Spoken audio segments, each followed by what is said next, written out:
Thunder rattled the windows, while Clara tapped her wine glass and said we would settle it now. The dinner ultimatum. My suitcase by the door like a stray dog. Relatives watched as she announced that the Duplex title should transfer and I should move by Monday. Her husband grinned and said I could keep the side shed. Laughter rose. Forks rang like little bells. Public expulsion dressed as family grace. I rolled the railway tag in my palm and waited, because this stage was not the whole show. The suburban duplex smelled of lemon cleaner and chicken fat. Steam clouded the kitchen doorway, while rain kneaded the roof. Clara carved roast as if it were a deed, steady and pleased. "You have had your time, Dad," she said, not looking up. My chair wobbled on a tiled floor. I counted the clicks of the hall clock, the same rhythm that once timed my lathe. 3 clicks to a thought. In the 4th came the quiet knowledge of what I filed in June of 2014. Aunt Lila whispered that I should be proud to see the house go forward. Forward meant away from me. The smell of apple pie tugged one way, the rain another. I slipped my thumb along the stamped edge of the railway tag. Steel letters. Eerie number stenciled in blue. In the pantry, on the key pouch, and an envelope I had not touched in years. Registered mail from the county. I did not need it tonight. I only needed the silence that follows a clang. "We are not monsters," Clara said. "We will give you 30 days if you sign tonight." The son-in-law smiled wide and poured more wine. "Or we handle it Monday at 9, he added. The room held at 70 degrees, too warm for a storm, too warm for mercy. I asked for salt. No one heard. They were measuring my age against their impatience. I measured their words against their claws no one at that table could unwrite. But that was only half the truth. I bought the duplex in 2011 with a cash deposit of $27,500. I remember because numbers hold, steel holds, flesh forgets. When Clara moved in after their second child, I added a shared line on the utility account to help her credit. The line turned into a roque. Each month she reminded me who picked up groceries and who deserved the larger bedroom. The storm outside scraped across the gutters. Inside, forks chimed again, the iron rhythm that always told me when to breathe. Cousin Pete raised the toast to new beginnings. The words stuck like wet ash. I watched condensation slide down a pitcher, counting drops the way I once counted tolerances. The daughter I taught to ride a purple bike had become a notary of humiliation. "Dad, please do not make this hard," she said. Hard had a shape. Hard was a stamped paragraph that slept in drawer B under the meter readings. I let the shape warm in my mind and kept my face as dull as tin. "You were never good with contracts," the son-in-law said. "I deal with them all day." Laughter again. Plates bumped. The clang skittered across my nerves. I folded my napkin and stared at the water rings. "I am good with machines," I said. "Machines do what they are told." He leaned back. "Then listen." He told me to pack. He told me to hand over the keys. He told me to stop living like a watchdog. His voice did not know the instrument that already had its teeth in him. In the hallway, the air cooled by 6 degrees. A tide of talk rolled from the dining room, while lightning touched the ash tree. The smell of ozone threaded through lemon and meat. I touched the railway tag again. It came from my last job on track 29, a souvenir of a safe rule. Slow is smooth. Smooth is fast. I kept that rule in my pocket with the tag. Clara called from the table, pretending soft. Her soft always meant sharp right after. My granddaughter Mia hovered near the kitchen arch, small and worried. "Grandpa, are you cold?" she asked. I told her the rain would pass. She bit her lip. "Mom said do not answer unknown numbers if they call tonight." Unknown numbers. An odd order for a dinner. I thanked her and sent her back before Clara saw.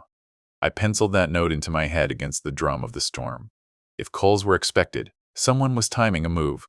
But that was only half the truth. Dessert arrived at 7:32 p.m., cinnamon loud enough to fight the rain. Clara placed the pen beside my plate. "Let us be practical," she said. "Sign, and we will help you move. You can take the back bedroom furniture." The son-in-law added, "We will cover 1 month of storage, up to 300. He waited for thanks. I watched the pen, a cheap clicker with a realtor logo. I clicked it once. The sound did not ring like a fork. It rang like a clock, starting. I asked them to show me the paperwork they had prepared. A folder slid across to me, tidy and brave. Inside lay a transfer on death instrument drafted badly, but consent to occupancy and a typed letter full of kindness that read like an invoice. I set it aside.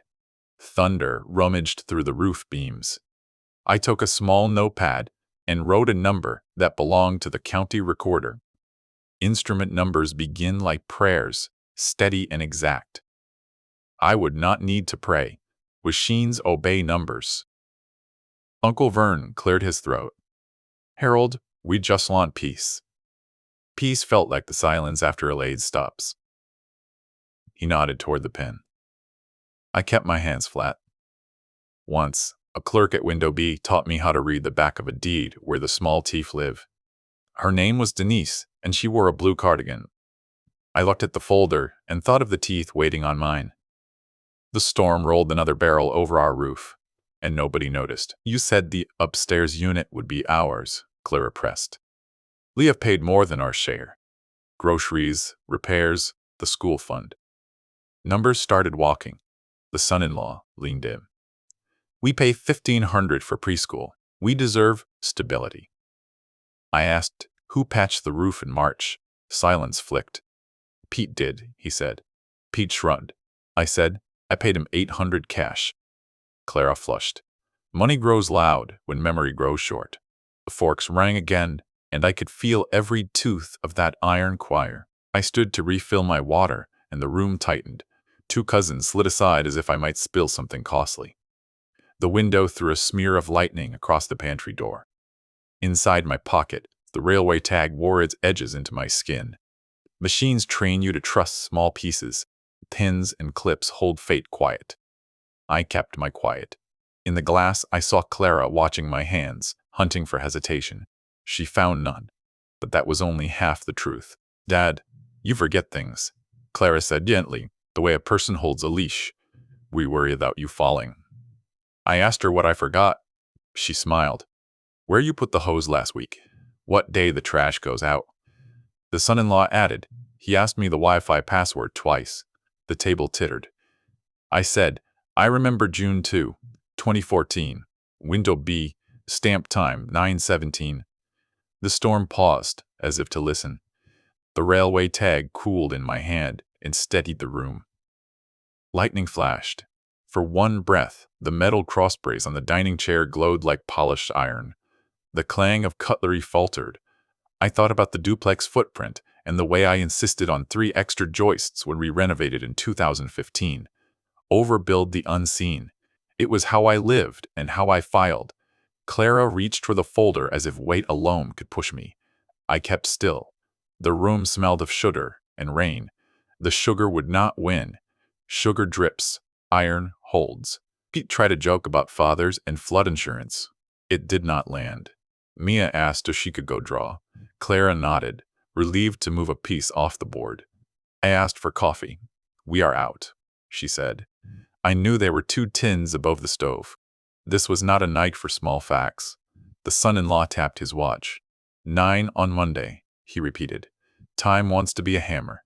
I preferred a torque wrench, and I knew where to set it. Clara stood. Then hear me, she said. If you refuse, we will change the locks tomorrow at noon. Relatives murmured. Pete looked away. You would not, I said. We will, she replied. You will be a guest here if you behave. But the title moves. The son-in-law lifted the pen like a baton. The claim came again. Bright and empty. Public expulsion had become plain speech. I set the pen down and felt the old current of a machine warming, quiet, and sure. We need your consent, Dad, Clara said. Sign now and we will pay the electric through September. The son-in-law added, or Monday we retain counsel. I asked him which counsel. He said a first name that sounded like a billboard. Good, I said. He hates surprises. Clara blinked. Rain rode the gutters. I touched the railway tag once more and watched the clock climb to 8:01. I will not sign tonight, I said. The fork stilled, then started. A room of metal birds relearned flight. Clara smiled a careful smile. Then we will proceed. She pointed to the suitcase. You can take that to the motel for a few nights. I told her the suitcase was empty. Pack light, she said. You'll feel free. Free meant unmoored. I pictured drawer B and window B and a small stamp that punched a date into paper the way a die marks steel. The storm finned to whisper. The smell of cinnamon cooled. The iron taste of the room remained on my tongue. I stood and thanked everyone for the meal. Chairs scraped. Eyes followed me to the hall like slow dogs. At the coat hooks, I slid my fingers into the top shelf and found the pouch with the spare mailbox key. The leather was cracked. I turned it once in my hand. The railway tag clicked against it, a private signal. Where are you going, Dad? Clara asked. For air, I answered. The son-in-law said, leave the keys here. I smiled, because the right keys were not on that ring. At the kitchen arch, I paused. Voices overlapped behind me. Call him at 9 sharp, the son-in-law said. We need him to draft the notice before noon, Clara whispered. And do not let Dad see the texts. Pete asked about listing photos. Tuesday, she said. We can stage by Monday night. Stage, a good word. The clock ticked like a drill press. I stepped into the rain and let it bead on my face until the heat of the room washed out of me. The mailbox was a short walk under the ash tree. Street lights smeared on wet pavement. I opened box 12 and found junk mail, a utility reminder, and a folded postcard from the recorder that I had kept there by habit. I traced the stamp with my thumb. Instrument 2014-223019. The numbers steadied my breath. In the dark window of the duplex, I saw my outline thin and stubborn. The clang of forks floated faintly, like a train echoing miles away. I returned with the utility reminder and set it beside the folder. They will shut gas by September 30 if unpaid, I said. The son-in-law snorted. We will take over everything once he signs. Clara snapped. Stop saying he. Say Dad. I looked at the envelope and then at her hands. No rings tonight. A choice. I will sleep in my room, I said. Call whoever you like. She nodded brightly. We already have a plan. Bright plans can be blinding. But that was only half the truth. Upstairs, the hall smelled of dust and wool. I placed the suitcase on the bed and left it open like a mouth. The rain softened to a hush. Then the hush broke as one last thunder roll turned the window glass to a dull mirror. I took the railway tag from my pocket and set it on the dresser, stamped steel on oak. The sound was small, but complete. Downstairs, forks rang again. They had their chorus. I had my note. The next measure waited in the dark. I lay awake and timed the gutters. At 8:47, the downspout hiccuped twice, the way it does when the alley drain clogs. Downstairs, chairs shuffled and a drawer thumped. I pictured the folder and the realtor pen, still resting like a baited hook. I opened my nightstand and took out a spiral pad with 2 phone numbers and a stamped receipt from window B. The railway tag lay on the dresser, dull under the lamp. I slid it into my pocket and felt the edge find home. My door cracked. Clara whispered to the son-in-law in the hall. He will be stubborn, she said. Then we stage tomorrow without him. He murmured. At noon, I will swap the cylinders. Pete can distract him. Their plan clicked like cheap gears. I stayed still, breathing through my nose, counting to 12. The storm retreated behind the mall roofs. A car hissed by on wet pavement. I thought of the recorder vault and how iron racks keep papers truer than families keep promises. At 9:10, my phone buzzed once. Unknown caller, then stopped. Mia had warned me. Another pulse at 9:12, then a text to the family thread that I could not see but could feel in the shift of voices downstairs. The son-in-law laughed softly. Perfect, he said. 9 sharp works every time. A plate rang. That clang again, bright and hollow. I rose, took the suitcase, and walked softly past the kitchen arch, where the realtor pen now lay beside a roll of new brass locks. In the laundry room, I sat on the dryer and opened the spiral pad. Denise from window B had written her name on the back of a receipt in 2014 with a note about reversion clauses. I traced the ink with a machinist's steadiness. I thought of Rose then, how she said to overbuild quiet corners because storms always find them. Her voice was a low rain against the roof of my mind. The drier metal cooled under my hands, like a truce I could accept later. Footsteps came down the back stairs. Pete peeked in. "Hey, Harold," he said, too casual. "Need a hand with that suitcase?" I nodded at the lint trap. "Close enough," I said. He chuckled and leaned on the doorframe. "Clara is doing what is best. Best for whom stayed unsaid. No hard feelings," he added. I pointed at his boots. "Mud," I said. He looked down, flustered, and wiped them on a towel. The towel was mine from 1998. People take what they think is uncounted. I told Pete I would get air around the block. He offered to come.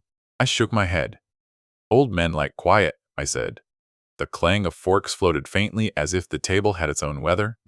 I stepped into the alley and let the cooler air rinse my lungs. The ash tree held 1,000 beads of water, each catching the street light like a tiny fuse. The railway tag tapped my thigh as I walked. A pulse. Slow is smooth. Smooth is fast. At the corner, I paused by the transformer box where the neighborhood hum gathers. Voices carried from our kitchen window. That thin vent above the stove that ignores secrets. 9 a.m. we record the notice of termination, the son-in-law said. Then Tuesday, we list. Clara answered, "What about Dad's name?" He said, "We will file an affidavit of equitable interest, force the hand." A fork clanged. Then soft, almost lost. Clara said, "If he fights, we say he is slipping." The vent breathed grease and thunder ghosts. I returned through the side door and took the basement steps, 2 at a time. The way I did before, my left knee began writing letters. In the workroom, the pegboard smelled of oil and old summers. My ledger sat where I left it, wrapped in brown paper, labeled meters and receipts. I opened to March 3rd, 2015, roof patch entry, 800 cash to Pete. Numbers keep conversations honest. I photographed the page with my flip phone. Grainy, but enough. A machine does not need varnish to run true. Upstairs, Clara had switched music on low, a cheerful station that made the house smell falsely like spring. I sat at the dining room edge and poured water. "Changed your mind?" she asked lightly. "About signing?" I asked. She nodded. I said, "Not tonight." The son-in-law leaned forward. "We will proceed anyway," he said. "Occupancy is a privilege, not a right." I tapped the folder. "Then show me the statue you trust." He smiled, like a brochure. "Law favors momentum." I smiled like iron. At 10:06, relatives began to leave. Hugs avoided my shoulder, as if it carried filings. Mia slipped me a folded drawing of a small blue house, with an ash tree and a figure holding a tag. "For you," she whispered. "Keep it safe." I tucked it into the spiral pad. Clara kissed my cheek and smelled of apples and resolve. "Tomorrow, we start fresh," she said. I nodded. Fresh is a word like primer. It hides what it cannot cure. But that was only half the truth. Morning bled in gray and cool. 62 degrees at 7:02 a.m. The kitchen wore a film of quiet, the kind that follows a factory shutdown. I brewed coffee from the tin they said was empty and took the first cup black. The railway tag warmed in my pocket a small sun. I set Mia's drawing by the window. Outside, a white van idled. The son-in-law entered in a polo and new purpose. "Good morning," he announced. "Today we move this along." The forks had slipped. The keys would not. He laid 3 sheets on the table. Notice of termination of month to month. Draft affidavit, service letter, he said. "We will deliver copies to you, Dad." He had practiced that word in a mirror. I sipped, then asked for the recorder instrument number he planned to use. He blinked. "Our attorney will assign." I wrote down 2014-223019 on a sticky and slid it to him. "You can start with mine," I said. The room cooled another notch, as if a vent opened underfoot. Clara arrived with 2 rolls of trash bags and a smile bruised by sleep. "We are clearing the back bedroom," she said. "Start with clothes." I nodded. I will sort my own. She said, we need speed. I said, speed breaks teeth. She frowned, hearing the machinist inside the father. The son-in-law checked his phone and muttered about a locksmith scheduling. I cleaned my cup and dried it. Drying the cup when your life is being repacked is a way to hold a line no one sees. At 8:26, he stepped onto the porch to take a call. Through the screen, I heard him say, draft it with strong language on diminished capacity. Include an incident about the hose. He laughed. Yes, the hose. Heat rose from my chest and cooled at my scalp. A forge quenched wrong, then right. Clara looked anywhere but at me. I said, I will visit the hardware for boxes. She nodded quickly. Silent departure is not running. It is changing tools in plain sight while the foreman admires his watch.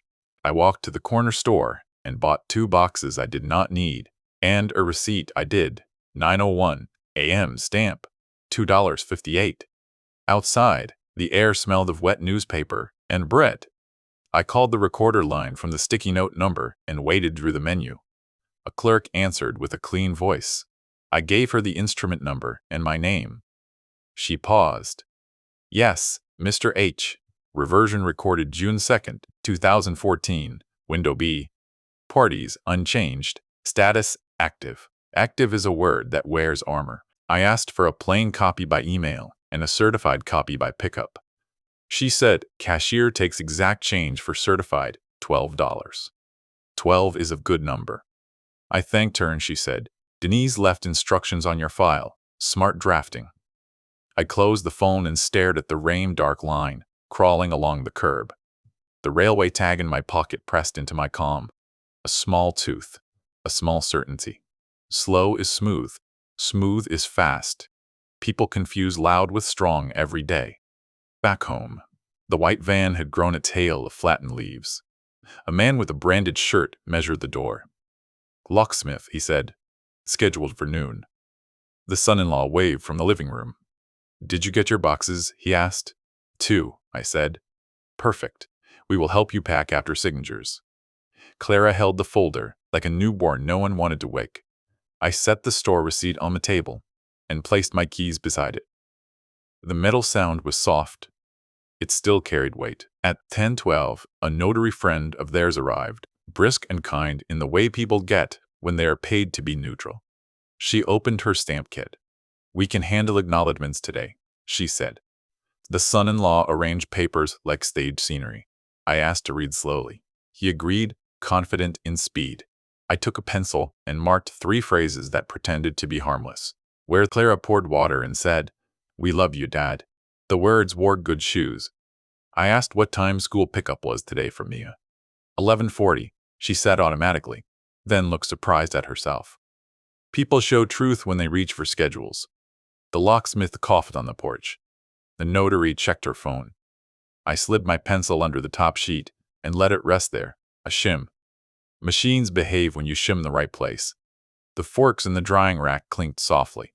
A rehearsal of a verdict. The son-in-law pointed to a signature line. This simply affirms we are co-managing the property while you transition, he said. I asked, who drafted this?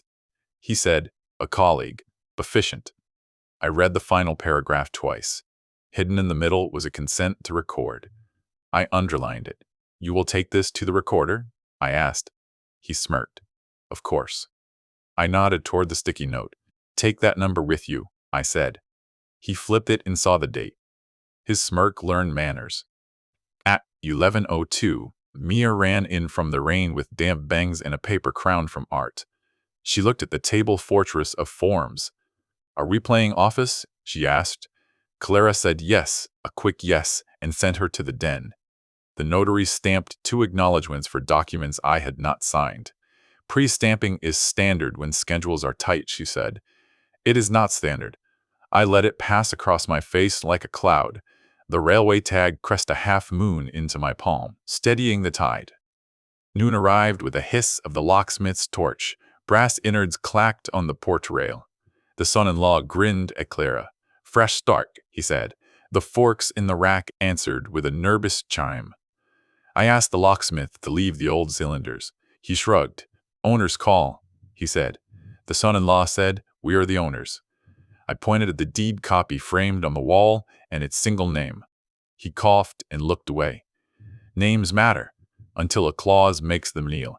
Clara touched my sleeve. Please, she said, tired finally. We cannot keep living like this. I looked at the apple bruise under her eye, born from a night without enough sleep. Then stop pushing, I said softly. She opened her mouth, shut it, then whispered. He says you will forget where you put the papers. I smiled. I have built machines that ran 30 years on tolerances human hands could not feel. Paper is not my foe. The room went quiet enough to hear the refrigerator gasket sigh. At 12:22, the son-in-law tucked the folder under his arm. We are off to the recorder, he said. We will call with good news. He winked at the notary and bumped the new lock with his knuckles as if to bless it. Clara hesitated. I will stay with Dad, she said. He frowned. Do not coddle him. He left with the van, and the storm smell followed him out. I watched the window until the taillights dissolved. The ash tree kept at the beads like a choir holding breath. The house exhaled. Clara stood by the sink, small for a moment, the girl with the purple bike caught between brakes. What did you file in 2014? She asked, not daring to look at me. I set the railway tag on the table. Stamped steel on wood. The sound carried farther than its size. A shape, I said, a shape that holds when people do not. She closed her eyes. The forks in the rack answered with their faint metal prayer. Outside, a siren wailed and turned away. My phone buzzed at 12:49. Unknown number. I answered. A woman said, Title Desk, Katrina. We just received an attempt to record against your parcel. The prior recorder instrument blocks it. I asked whether the party was present. Yes, she said. He looked surprised. I thanked her and requested a rejection notice emailed to me and the submitter. She agreed. The forks in the rack chimed once as if a conductor tapped them. The train was changing tracks, and I had set the switch in 2014. Clara's phone lit. She read, paled, and looked at me. What is a reversion clause? She asked. I poured more coffee. A shape, I said, made for days like this. She whispered, He told me the recorder always takes first papers. I shook my head. They take true papers. Old teeth bite harder. Rain returned with a light hiss along the gutters. The house, the same arena that held my expulsion, began to tilt back toward level. The railway tag crest calm into my palm and waited. The van screeched up at 1:17. He charged it, wet and loud. They refused on some technicality, he snapped. Temporary, we will cure it Monday. I asked what the clerk said. He mimicked a voice he did not respect. Existing grantor control. Right of reverter. Denied without grantor consent. He tossed the folder on the table. 2 stamp slips slithered out, red ink stooled down. Clara touched one with a shaking finger. The forks clattered in the rack, a nervous flock. I moved nothing. Machines do not rush before torque. He jabbed a finger at me. You set this trap to humiliate us. I said it to keep a roof square. His face reddened. You cannot live alone. You forget things. I nodded at the coffee tin. You told me it was empty. He sneered. Cuddy, I said, you are right about one thing. We need witnesses. He frowned. For what? I glanced at the porch, where the locksmith arranged old cylinders like brass bones. I raised my voice. Mia, could you bring your drawing? Mia came with the paper crown slightly bent. She held the blue house drawing with the ash tree and the man with the tag. Stand with me, I said. She did, obedient and warm in that way children still carry. Clara's eyes filled, but she looked away. The son-in-law laughed. This is ridiculous. I dialed the non-emergency line and asked for an officer regarding an attempted illegal lockout and interference with a recorded property right. The sentence moved like a calibrated shaft. It would hold. Officer Ramirez arrived at 1:41, rain stippling her cap. She took statements with a square patience. You cannot change locks to force out a co-occupant, she said. Civil court handles dispute. He sputtered. We are family. Ramirez nodded. Then be better than strangers. She asked me if I had documents. I handed her the spiral pad, the sticky with instrument number, and the email on my old phone showing the rejection at 1:05 p.m. She scanned, then looked at the framed deed. Names matter, she said. So do instruments. She wrote an incident number on a card and slid it to me. 23-11847. Numbers are the spine of a day. The house felt its vertebrae click back in place. Ramirez told the locksmith to reinstall the original cylinders. He shrugged, relieved to be told what to do. Brass clicked like distant bells. Clara whispered, "Dad, I did not want this to be ugly." I said, "Ugly began when you invited laughter." She swallowed. He said it was the only way. The son-in-law stared at the officer, then at me. "You think this wins?" I slid Mia's drawing onto the table, and beside it the railway tag. "This keeps the line true," I said. "Then people choose." My phone pinged with the certified copy notice ready for pickup. I asked Ramirez if we could walk through a no trespass warning for specific entries without consent. "Not a restraining order, just clarity," I said. She nodded toward Clara. "You two decide access rules first," she said. "Write them. Sign them." Clara whispered, "I will sign." He snapped, "No, we are not signing anything today." The house held its breath. The refrigerator gasket sighed again. A tired witness. Machines know when a hand fights the wrong direction. At 2:18 we drove to the recorder in my truck, me and Clara and Mia, the son-in-law trailing in his van with damp pride. The lobby smelled of paper and lemon. Denise was off today, the clerk said, but they had the file. I requested a certified copy of Recorder Instrument 2014-223019 and paid $12 exact. The cashier counted coins with a sound like soft rivets. The printer spat a sheet with a red ribbon. In the seal, the county crest glowed like a gear. Katrina from Title met us at the counter. "I called ahead," she said. "Your clause is tight. Reversion upon attempted transfer or occupancy modification without grantor consent. Any filing that conflicts will be rejected or clouded." The son-in-law cut in. "We can litigate capacity." Katrina handed him a pamphlet. "Courts are slow. Recorders are immediate. Today you lose." He stared at the ribboned copy like a hist. I thanked her. Mia traced the county crest with one careful finger, as if it were a lake on a map. We stepped into the hallway, where the vending machine hummed at a low C. Clara touched the ribbon. "You planned this when Rose died," she said softly. It was the second and last time I spoke her name. "I planned it when grief was loud and people grew helpful," I said. "Helpful sometimes means hungry." Clara nodded, as if learning a word.